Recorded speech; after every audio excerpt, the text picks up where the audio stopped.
I mean, all you're missing from the bar are some Nazis, and then it would be the perfect rendition of Cabaret. This is either going to make or break.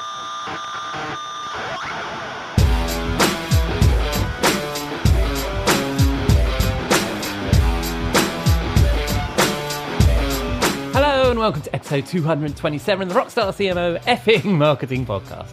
It's Saturday the 27th of July. I hope you've had a great week and you're well and staying as sane as you feel you need to be. I'm your host, Ian Truscott. I'm not a rock star, but I am a CMO and trusted advisor. Come say hello. You can find me and my guests on rockstarcmo.com and Rockstar CMO on LinkedIn. Let me know you're a listener. I'd love to connect. This week, with Jeff still away, I'm going to try something different, as I'd like your feedback on a book chapter I've written, so I'm going to share that. But some things stay the same, as I'll wind down the week with my chum Robert Rose in the Rockstar CMO virtual bar, as he shares a cocktail and a marketing thought. But first, we need to pay the bar tab. I'll be back in a moment. We'll be right back. We'll be right back. My dad works in B2B marketing, but I never really knew what that meant. Then one day, my dad came by my school for career day and told everyone in my class he was a big ROAS man. Then he just kept saying things like, the bigger the ROAS, the better, over and over. My friends still laugh at me to this day. I think it means calculating a return on ad spend. One thing's for sure, I'll be known as the ROAS man's kid for the rest of my days. Why couldn't you just be a fireman or a lawyer? Why? You ruined my life, Dad. Not everyone gets B2B, but LinkedIn has the people who do. And with ads on LinkedIn, you'll be able to reach people based on job title, industry, likelihood to buy, and more. Start converting your B2B audience into high-quality leads today. We'll even give you a $100 credit on your next ad campaign. Go to linkedin.com/MPN to claim your credit. That's linkedin.com/MPN. Terms and conditions apply. LinkedIn, the place to be.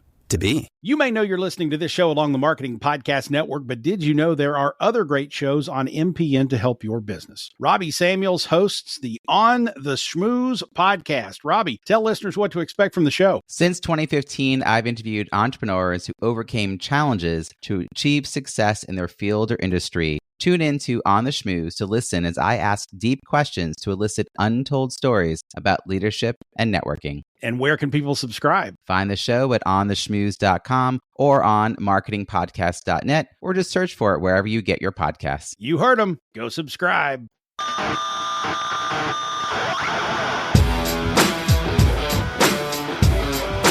So on to our first segment. I'll be honest, I'm not really sure about this, so bear with me. As I mentioned on the show a few weeks ago, I've been invited to collaborate on a book called Collecting Jelly Beans, Timeless Wisdom to Grow Your Organization and Revenue, which I think is coming out at the end of September. The chapter I'm writing is about maintaining your marketing strategy despite the distraction of technology. I've called it Shiny Things and Smart Strategies, B2B Marketing in the Tech Age. The deadline for writing the first draft was Friday, and I thought I'd share it with you, see what you think. Having recorded this, I realised that an audio version is a different experience than seeing it on the page, but hopefully you get the gist as I try and thread the challenges with technology as a distraction, why it's important to stay focused, defining a strategy, and using it to make those smart decisions. So here we go. Shiny Things and Smart Strategies, B2B Marketing in the Tech Age, as read by me. Shiny Things and Smart Strategies, B2B Marketing in the Tech Age. It's complicated. B2B marketing is complicated. Probably not exactly the pithy insight you were looking for when you picked up this book. You already knew that. While the core fundamentals of marketing remain the same, delivering on our strategy requires dealing with constant change in terms of best practices, channels, consumer behaviours, and of course, the theme of this chapter, the technology we use to make that happen and connect with our audience. And as you'll hear, any marketer lament, we work in an environment that, unlike any other business discipline, has its fair share of armchair coaches pulling us into one play or another. I don't have an opinion on how the CFO calculates EBITDA, but the CFO definitely believes we need to do more videos. It's easy to get distracted. Maybe we should have a chapter called How Do You Maintain Strategy Despite All the Distractions? Not just technology, but today, technology is on the minds of most B2B marketers. Technology-driven distractions, the magpie syndrome. However, being distracted is often our fault. Marketers are magpies. We have a complex relationship with new, shiny things, especially technology. On the one hand, we must stay fresh and current with what's happening. The fast-moving, agile nature of marketing means we must operate with an eye on the next shiny, new thing, new channel, tool, and the latest best practice. This may be driven by some healthy FOMO, some fear of missing out. And yes, we sometimes have to deal with a bright idea from an executive outside marketing who, having read something on an in-flight magazine or their social media bromance with Gary Vee, insists we need a tick face strategy. We need to be ready and knowledgeable to handle that. What? You've never heard of tick face? We need to be on the bleeding edge, but tread a fine line between learning, experimenting, testing, and being distracted. Having our periscope up is splendid. The problem is when we spy something shiny on the horizon, fall in love with it, and then try to fit it into whatever we are doing, and we look for a problem for it to solve. Technology is free puppies and not free beer. Aside from that infatuation and experimentation, another aspect of technology's distraction is that we often underestimate the effort required to deploy something. It's not just the effort to deploy it, integrate with it, and get it to work with our existing processes. When we have the technology, we get excited by the possibilities and think of creative ways to leverage it. We create new work and expand our offering as a marketing team, often, dare I say, driven by an insecurity of fulfilling the needs of an insatiable business that always wants more. This often means that adding new technology often means more work, rather than just enabling us to do the things we were already doing more efficiently. A great example is data and reporting. Today, we can disappear for days down the rabbit hole of metrics and reports when a new technology enables us to. We emerge in a position to offer the stakeholders around us a new set of metrics, a new level of detail, a new dashboard, a new insight. These new reporting capabilities will need to be maintained, updated, and fettled for the rest of time. And did the business ask for them or need them? Similarly, when we decide to dabble in a new social media channel, we start by seeing it as a marketing broadcast channel. Of course, the media is social, and customers start to consider it a support channel, asking questions and expecting a level of service and consistency they'd get on any other channel. So now that new social media channel needs monitoring and integration into our support processes. And of course, in 2024, I can't write a chapter about marketing technology without a reference to AI. Right now, it's the poster child of this very point. When we all got the chance to play, we were drawn to it, and we looked for ways to use it. While generative AI has been positioned as the harbinger of creative doom that will, apparently, cull swathes of creative and copywriting work, what I'm seeing is marketers experimenting, doing more for the business, not doing the same work with less effort. As we think of more interesting ways to use the technology to make us more productive, not more efficient. Again, we're expanding what marketing does, how much we can produce, creating more or different content, and not doing the same things more efficiently. Suddenly, with any of these examples, what started as a curious exploration or experiment of what a new tool can do, we are now not just down a rabbit hole of distraction in exploring its capabilities, we are being sucked down by the quicksand of the effort of caring for this thing, as we offer this new service to the business for life. Even if it comes for free, new technology, features, reporting tools and channels are not free beer, it's free puppies. And since the late 70s in the UK, the Dogs Trust has been telling us that a dog is for life, not for Christmas. They need a lifetime of care. It's just a few bucks on the credit card. We live in an age of SaaS and the simplicity of adding a new bit of marketing functionality quickly and easily with a drop of a credit card, under the radar of any procurement oversight. However, to keep my puppy analogy going, these puppies might be cheap in the short term, but become more expensive as they grow. Under the waterline of all the shiny new bits of functionality, new channels, new reporting tools, or that shiny new platform that creates online brochures, there is a dark IT problem.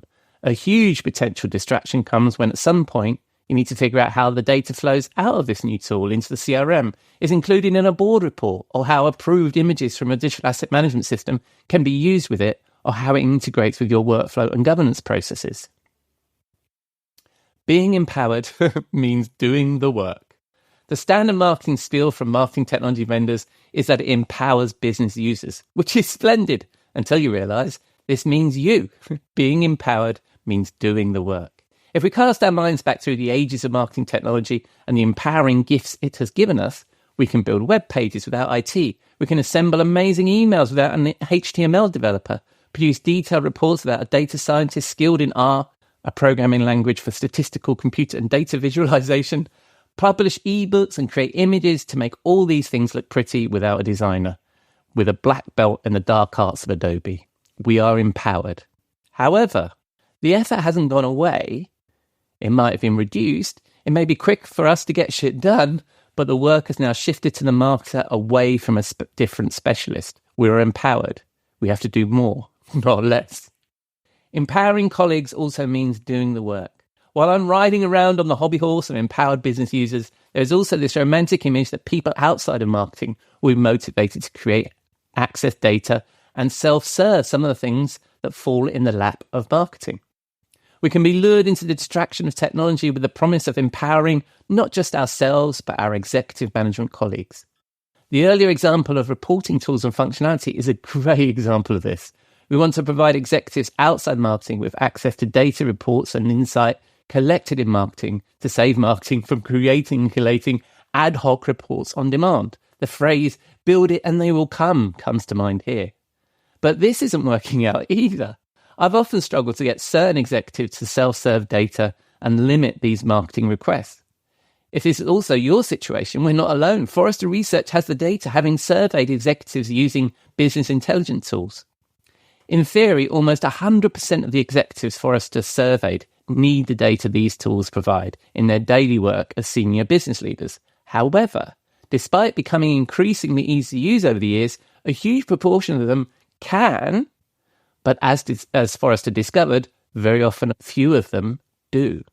As Boris Evelson, Vice President of Principal Analyst at Forrester, shared, with self-service, the percent of non-IT professionals able to fulfill their own BI requirements slowly but surely went up to about 20%.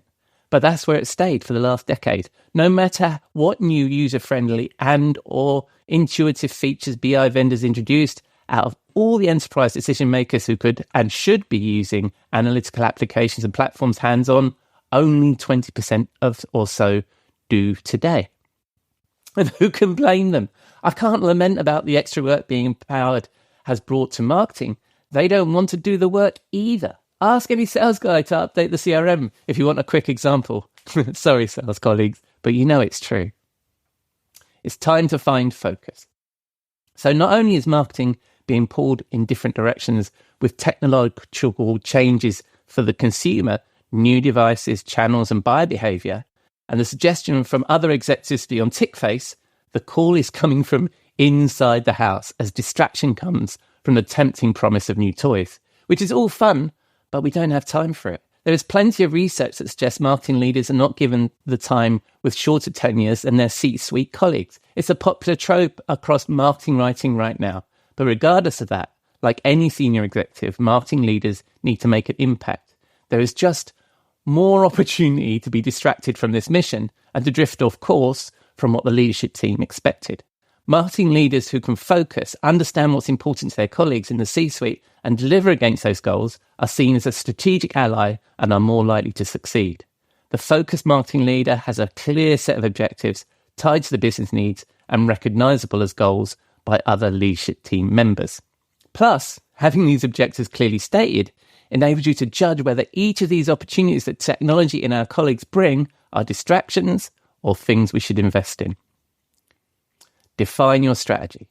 We need a strategy to manage these distractions and find focus. Over the years, I've found some clarity in what marketing leaders need to deliver to the business, and I've developed a simple model based on that experience. Marketing needs to create art, awareness, revenue, and trust. When I share this with sales leaders, it's often suggested that my acronym should start with revenue, which of course would make the acronym RAT. And who would want to be motivated to create RAT? However, it's true that in most organizations, the key metric is going to be tied to revenue. But as marketers, we know that almost certainly you won't get revenue without trust. And how will a buyer buy a solution if they're not aware of it? Art gives us a starting point for developing our marketing objectives. Each element should ladder up to something the company leadership cares about, and they're easy to understand. However, not all B2B companies are the same. And while we can probably agree that most need more R, some need more A or T. R in the stars. We tend to broadly define marketing as either B2B or B2C. But like there is a big difference between marketing insurance or selling high-heeled shoes in B2C, it's the same in B2B. We don't all have the same goals and challenges, which is not only determined by the products we sell and the marketing category we sell into, but it starts with understanding the profile of the company.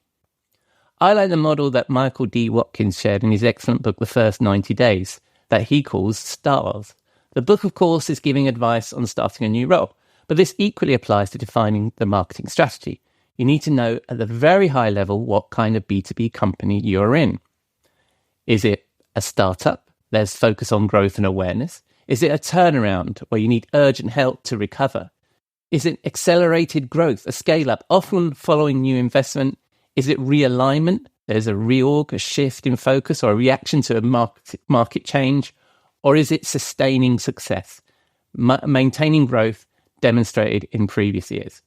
So just to make it clear to you as listening to me talking through this, that's the stars: startup, turnaround, accelerated growth, realignment, and sustaining success. Deciding which one of these stars we are helps frame the challenge and how we approach marketing and the goals we have, and will help frame the conversation we have with our leadership colleagues, as each of these stars has a different need for marketing. A startup, you need to focus on awareness, not just of the product, but also maybe the category or the problem that is being solved, and maybe a prominent investor persona that needs to be marketed to. Turnaround has an urgency for demand generation to contribute revenue and maybe customer marketing to avoid churn. Accelerated growth needs the awareness to grow market share, although the category or problem is well known and will be hungry for revenue to provide a return on the external investment that is fueling this acceleration. Realignment. The marketing will depend on the purpose or trigger of the realignment, which could be similar to a startup or a turnaround. So it depends on what realignment is happening in that company. Sustaining success. If this comes after a period of growth, marketing will need to diversify from a focus on growing market share with awareness and demand generation to keep existing customers to avoid churn. So those are the different things that marketing is going to need to do in these different stars. And then we should then overlay this type of products onto the type of product we are positioning to the market. Is it a fast-moving, low-cost SaaS solution that the buyer can purchase on his credit card or their credit card, or a multi-year professional services engagement that will need sign-off by a CEO? To be focused, we need to lift our head up and understand the fundamentals of what this company really needs. And to riff on the stars thing, this work then gives us our North Star, or at least some OKR, some objectives and key results, or whatever model you like to use for goal setting. Clearly, whole books have been written about marketing strategy. I just have a chapter, so just a few ideas there. But hopefully, you approach your strategy, then none of this is about technology, tools, or channels. These technological doohickeys need to help us deliver on this strategy, not distract us. Tech is an opportunity. The start of this chapter may have painted a negative nightmare of rabbit holes and puppies. Actually, maybe rabbits and puppies are not most people's ideas of a nightmare. So maybe I need to work on my analogies, but certainly a considerable amount of work. I actually want to say a shitload there, but I haven't put that in the book. While we acknowledge the threat of distraction from our marketing magpie, staying current, handling the suggestions from other executives, the work needed to maintain and integrate new tech, and all of that, technology for marketers is an opportunity. There are a lot of technology changes that could support your strategy. Setting guardrails and maintaining focus. Having a strategy gives us the confidence and the guardrails to identify those opportunities and weed out the distractions. Asking how will this support the strategy? And if we also recognize the effort that we need to invest in these initiatives, asking if we do this, what do we stop? In a nutshell, a strategy gives us confidence and support to ask why. If someone suggests, why don't we try a new tool, channel, marketing automation feature, best practice, or chirpy little suggestion to do more on tick face, we can ask why. We need to do that until the answer is because it will help us create awareness, revenue, and trust, or whatever language you've used to describe your goals. Adopting the Yang principle, you ain't gonna need it. Just because you can, should you? As is our habit in marketing, we nick stuff from other business disciplines to describe what we do. Agile was the most notable thing we nicked from product development and bent it to our needs. Something maybe we didn't need to do. As done right, I believe marketing is by nature agile. But that's a book chapter for a different book. What we need is exactly the point I'm making here as I dip back into what we can learn from the world of software development, as I came across this from the discipline of extreme programming, XP, YAGNI, YAGNI. You ain't gonna need it. Which in the world of development is described as stating that a programmer should not add functionality until deemed necessary. And my premise, as an antidote to our chronic magpie problem, is that we adopt this strategy in our marketing, specifically the channels and technology decisions we are making. Is it necessary? Whether it's cool, shiny, or exciting, is it necessary to achieve our goals? I imagine a magpie on one shoulder cooing about how shiny something is, and a Yoda-like character embodying our older, wiser, skeptical marketing leader self saying, you ain't gonna need it. This doesn't just apply to technology. I work with a marketing director who had to exclude himself from the business for 2 days a month to write a report to present to the leadership team. Why? Well, why indeed? He was like a tourist packing for winter, spring, summer and fall as he hadn't researched the weather on his trip. He had a slide for every possible aspect of marketing performance that would answer any question rather than focus on the goals, objectives or metrics that the business needed. Without this clarity, he couldn't say about the superfluous reports he was creating, you ain't gonna need it. Final word to the audience. I'm over 3,000 words into this chapter, and I've yet to mention the most important people in our sales and marketing theatre, the audience. If a new technology enables you to do something new, does the audience want that new thing? If there is a new channel, we should ask if our audience is using it, not just being driven by the fact it's popular in the CEO's son's demographic. If we can add a new way to engage with them, sharpen our campaign, send more email, or crank the handle on more content because of AI, whatever it is, we need to ask, how is that going to impact the customer experience? Time to decide. After all this, ultimately this process then gives us a defendable no, or yangni, or a yes. We can get all behind this new, shiny thing, properly resourced, committed, and in it for the long term. 5 key takeaways. Number 1, define your strategy, goals, and priorities. Number 2, evaluate all the opportunities for new technology or channels against those, but stay agile to change if necessary. As a leader, stay current with continuous learning and foster curiosity and innovation in your team. Number 4, collaborate with technology partners and vendors to ensure that you're current with the platform and channels you've already chosen. And number 5, consider the customer experience. Aside from our goals, how does it support them?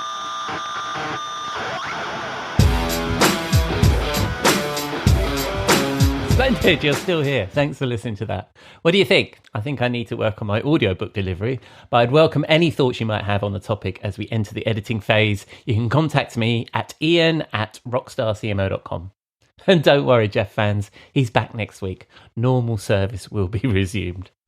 Right, that's quite enough of me. It's that time of the week to retire to the Rockstar CMO virtual bar for a cocktail and a chat with Chief Troublemaker, the Content Advisory, and my chum, Robert Rose. Willkommen, bienvenue, welcome. Fremde, étranger, stranger. Glücklich zu sehen, je suis enchanté. Oh, happy to see you, bleibe, reste, stay. Willkommen. Good evening, Robert. What are you drinking?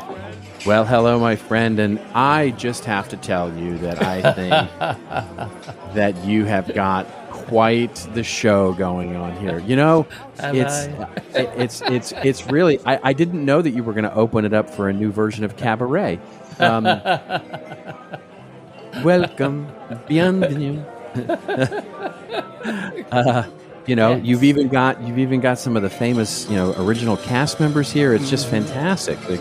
Caberet. Here we go. Now, let's see you do that without running afoul of any copyright laws. I think copy. I mean, if any, yes, copyright and me, we have a I mean, all you're missing from the bar are some Nazis, and then it would be the perfect rendition of Cabaret. This is either going to make or break this podcast. There you go. Finally, somebody said Nazis. Yeah. This episode 100 and whatever that Nazis entered the chat. 247, I think this is. So anyway, no, 220. Anyway, so let's move away from the Nazis and the Cabaret, and what is it that you're drinking? We have a wonderful drink tonight. It is a super fancy drink. Ooh. So this may be aspirational for many people, especially you and your desktop bar. But it does have gin. It is called the Ramos Gin Fizz. And this was the history. There's a long history behind this drink. It goes all the way back to New Orleans. And it's got, like roots with the Sazerac and other, really sort of very fancy cocktails. And so here's the way it worked is you start with 2 ounces of gin. Yeah. I don't love simple syrup, but if you like it sweeter, you can put in simple syrup there. But you are going to need heavy cream, half an ounce of heavy cream. You're going to need some lemon juice, another half ounce of lemon juice. Then another half ounce of lime juice. So you can start to see the lemon, the lime, and the heavy cream making sort of almost a whatever it would be there. Mm-hmm. And then a little bit of a fresh egg white. So you pull in and froth up the egg white there. And then you have club soda. So you basically take the gin, the simple syrup, if you like such a thing, the heavy cream, the lemon, the lime, and basically the egg white, put it all into a shaker, dry shake it with no ice for about 10 seconds. Now add ice and then shake for another 15 seconds until it's wonderfully chilled. Then you strain all that into, a nice big Collins type glass. And then you just pour in a dash or a little bit or whatever you like of club soda between the into the shaker that you've just made to pick up, sort of wash it out as it were, and then pour the rest of that into the top of the drink. And it's creamy, it's lovely, it's fruity, it's citrusy. It's just an absolutely wonderful drink for a hot summer day. Well, what an interesting bunch of ingredients that bind together there. Because I would have thought, oh, that's going to all curdle up. But I guess putting the egg white in there is the binding agent of all of it, and shake it hard enough, and it all works.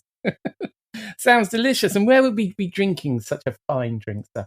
I think we have to find ourselves in Mexico on the beach somewhere because it is hotter than hell here in Los Angeles. And so we're going to go down to the beach somewhere and sit where the water is warm. So probably go to the Gulf side because the Pacific side can be a little cold. And so for swimming, so I think we got to get some swimming in. So maybe, just going down to the east coast of Mexico somewhere, maybe Tulum or something like that. I think we just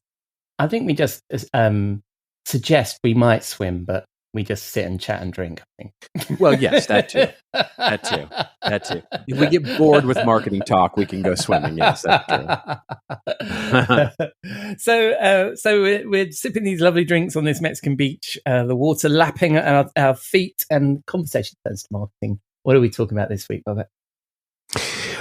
There's a really interesting thing that happened, and I want to talk about, especially this time of year when things can get a little quiet. Yeah. And it's maybe rebooting our whole content program. And, so there's a really fascinating idea here that I was turned on to, and that I've actually experienced, which is you can not only change your future if you sort of reboot your content program, but it can help you actually rewrite the past. And that seems a little weird because, most of us go through something where like we look at our content that was created years ago and we go, good Lord, that didn't age well, right? I mean, there's plenty of times that I've gone back to blog posts that I wrote back in 2013 or 2014. I go, ooh, ouch. Yeah, that didn't turn out as I thought it was going to turn out. But anyway, you think about it, for brands, for all of us, this is a relatively new problem, right? If we had done some cringy marketing campaign back in the 1970s, or some CEO penned article that was, just like not very well received in 1983, it would be long forgotten in some filing cabinet somewhere in the archives, like an Indiana Jones thing, right? Nobody's ever going to find that again. But now, because of Google and search and sort of our collective internet memory, all that stuff is a search away, right? And typically will come up at some point. And sometimes that's good ways and sometimes it's bad ways. But how can we actually leverage that idea to help us not only create a better future, but to create maybe a reframed past? And how it works is kind of like this. And so once there's a concept, and there's a guy by the name of Dan Sullivan, who, I don't know if you've ever read any of his books. He wrote a book called The 4 C's Formula, which is about building blocks for entrepreneurial growth, right? Yeah. And he talks about that when you develop a new capability, in other words, you develop a new learning that enables you to do something, a new capability, it creates a confidence in you, right? But what it does is, by creating that new capability, it not only creates the confidence for the things that you will do, but it also rearranges everything in the past that you did. In other words, when you think about it this way, when you acquire some new capability, for example, like the ability to do content marketing well, or to do social media, or to do AI, or to do any new thing that you want to do, well, you feel more confident about developing new content for that particular topic or that capability. But it also helps you reinterpret your past, because you can put that past content into context, right? Into new kinds of contexts. So it helps people going back and looking, oh, I can see the thread of thought there. I can see the thread that they were trying to connect, and you can connect them to new threads where you can even say, look, here in 2015, I was talking about this, which is basically how I got to this, right? Which, in many ways are tenuous threads, but they are nonetheless threads that help you reinterpret your old stuff. And so it can help, for example, my cringy post from 2013 or whatever, basically, I can start to see some of the linkages in thought and thinking that helps me know where I am today. And so the other thing it helps you do is to know what you should delete and get rid of. And it's, if that sounds like I'm suggesting that you need to do a content audit, well, the answer is, yeah, you probably do. I mean, everybody's probably due for a content audit of something. I literally just deleted from our own blog. I just went back and deleted like anything that was more than 7 years old. I just deleted it, right? Because it wasn't getting visited and it wasn't serving me anymore. And there's no reason for it to exist any longer. And so you do that occasionally, that content audit, to get rid of rotted or redundant or trivial content that you don't want or need anymore. But you can keep some of the things that help you connect those linkages to the past. And what that does is it rewrites your past, because it sort of rewrites history, because it's all there for the documentation. And so once you sort of start to think about making that decision, it's like, well, how do you make that decision? Like, how do you think about that? And one of the things that I think you can do is you can sort of co-create with the people that really appreciate what it is you do. And that, I mean, I know that it assumes that there are some people who actually appreciate what you do, but assuming there are a few people who appreciate what you do, you can work with them to co-create. Maybe it's a friend of yours who you do a podcast with every week, and so when you think about co-creation with those people who appreciate what it is you do, who know your mythology, who know your journey, and so they know and can help you think through, what are the good things, what are the things that are cringy, what are the things that are that you want to do going forward, to help you not only shape what it is you're doing going forward, but actually reshape what it is you've done in the past. And so you've got people who constantly remind you. You do a great job of this with me. You'll remind me of stuff that I wrote 5 years ago or 7 years ago. And you go, you wrote this thing. And it's like, yeah, that's right. I can reconnect to that. And I can resurrect that idea. And I can bring that idea back forward again and reconnect not only the past, but actually make it part of my future instead. And I think it's just a really cool way to think about doing a content audit and a content reboot that is that's so helpful. Yeah, and what did you find in your 7-year cupboard that you were older than 7 years cupboard? Was there stuff there that you thought, actually, with a little bit of spit and polish, this is just as relevant today? Because what I think is interesting about this conversation is because we were having the conversation before I pressed record about some of the shit that we're seeing. I shouldn't say that, but some of the terms and some of the concepts that people are discovering and saying are brand new, and we're like, oh my God, 20 years ago, and then I was saying to you, you wrote about this back then, and you're like, well, you wrote about this back then. And so did you discover some gems in that archive that you would delete? I've discovered, I mean, I don't want to sound immodest, but I've discovered a lot of gems actually. Yeah.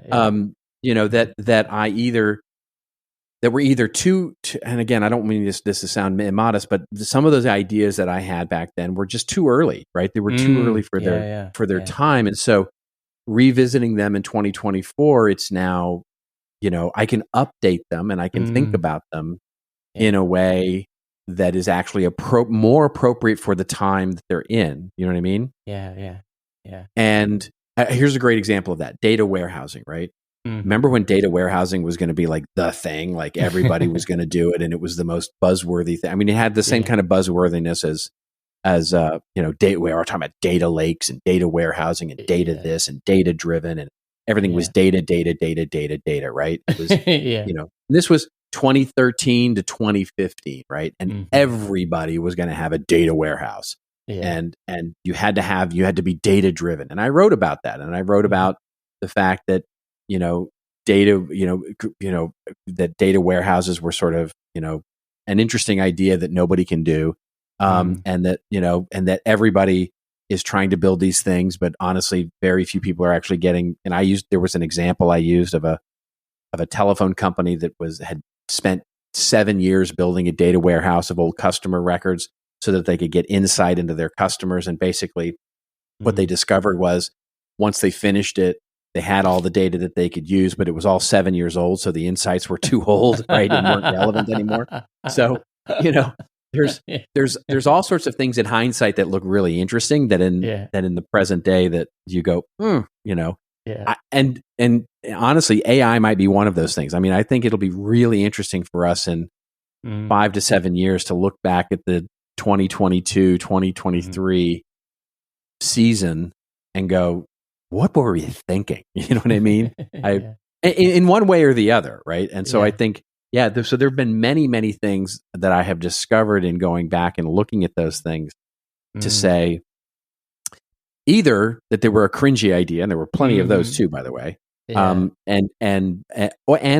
that was a really good idea that I did, either I didn't have the full grasp of what it would be, or that I can actually more deeply explore that in today's world. And what it does is I'm going to keep the old version because it basically shows my thinking. And that's what I mean by rearranging the past. It's like that 2015 blog that I did on connecting content marketing experiences was way too early, right? That was much too early to really get any attention and value. But now, when I talk about connecting content marketing experiences and first party data and all that kind of stuff, it like you link back to that and you go, oh, that's where that came from, and sort of changes your perspective. Yeah. I also find, I mean, it's different for you because you've been an accomplished writer of books for a long time since I've known you. So I find that when I look at some of my old stuff, I'm just a better writer and I can structure the ideas. Oh, well, there's that too. 100% that too. Yeah. Oh, yeah. And you sort of look at it and go, there's something good in here, Ian. This is rubbish. No, 100% that too, which is, and what I really see is, I'm very lucky and blessed these days to be, I get to work with an editor, right? I get to, on every week when I write stuff, I have someone editing me, and I didn't, of course, in the past. And I can see how much you can just, it's stark how much you see benefiting from someone who pushes your thinking and edits your stuff and actually makes your punctuation not look like Dr. Seuss. So, well, especially if they understand your voice. That's the challenge I've always had, because I mean, I use Grammarly and stuff like everybody does. But the problem I have with that is I'm constantly fighting it because it's trying to dry out my content and make it generic. That's right. And I'm losing my voice. Whereas if you're working with a human editor, they'll let some of that weird punctuation go because that's part of who you are, right? That's it. So, because it's a great point because there's one, there are editors that, that really, that this sounds, again, so immodest, but there are editors who get my voice. Yeah. I tend to write when I started writing back a million years ago, I wrote screenplays. So I tend to write in speeches, right? I tend to write like I talk. Yeah. And in many ways I purposely do that because there's a cadence and a poetry. And I don't mean this to sound as it's sounding, but there's a cadence and a poetry to the way that when you read something in that sort of way that it's written, that is, basically in the simplest sense, it's less formal, right? It's much less formal writing. Yeah. And I'll often have editors that I've never worked with before Grammarly it, basically. They'll dry it out, and put it into Hemingway good sentences, which are really short and to the point, but actually take all of the personality and poetry out of it. And that, you're so right. Having the right editor is critical. Yeah. Yeah. So where would people find well-edited, well-curated, all the old stuff gone content of yours, Robert? Well, they'll find it in the place where I actually put my... I don't know. I was going to try and make a joke there, and I don't even have one. But basically, contentadvisory.net is our website, we'll get the hang which is of where this. all the writing is. After a week off, last week I fucked it all up, and we'll get the hang of this eventually, Robert, this whole podcasting malarkey. I'm sure we will. So contentadvisory.net. And when people spin the dial on the interwebs and they're looking for you, Robert, where are they going to find you? They're going to find me primarily on LinkedIn. I would love to connect with people on LinkedIn there and have I've been having lots of lively discussions on LinkedIn lately. And Threads. I'm on Threads as well, but Threads tends to be my place to go for fun. Be snarky about pop culture rather than sort of talk about work. I love it. And for the benefit of my good self and the listeners, assuming they're enjoying this, will you be in the bar next week? Oh, of course I will. I look forward to it, mate. I'll see you then. Good luck and have fun with Caberet. Cheers, man. Thank you.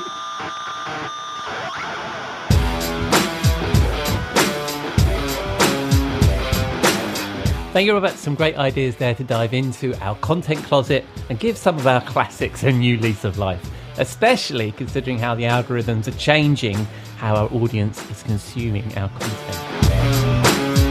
And that little snippet of Caberet there came from the original 1972 soundtrack and a piano cover by Johannes Fuchs. So that's a wrap on episode 227 of the Rockstar CMO effing marketing podcast. I've been your host, Ian Truscott. You can find links to me and Robert, along with all the things we discussed in the show notes on rockstarcmo.com, along with our blog, newsletter, and all of our previous episodes. And thank you for dropping a dive into your podcasting jukebox, selecting our track and jiving along with us. I'd love to hear from you, so please say hello or drop us a rating or review in your favourite podcast app, or just keep listening. I'm glad you're here. Next week, Jeff is back and we'll be diving into the stars idea mentioned in the book. And Robert will be back in the bar. In the meantime, have a great week. And I hope you'll again join me here next week on Rockstar CMO FM.